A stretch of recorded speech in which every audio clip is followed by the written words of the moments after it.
Че, сильно храпел, да? Храпело — это какое-то другое слово, Сережа.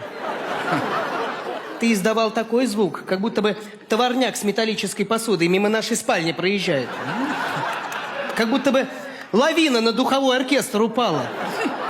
Как будто бы медведь рычит и срет одновременно, Сережа. Я понял. В микрофон, Сережа. Я понял. Понял.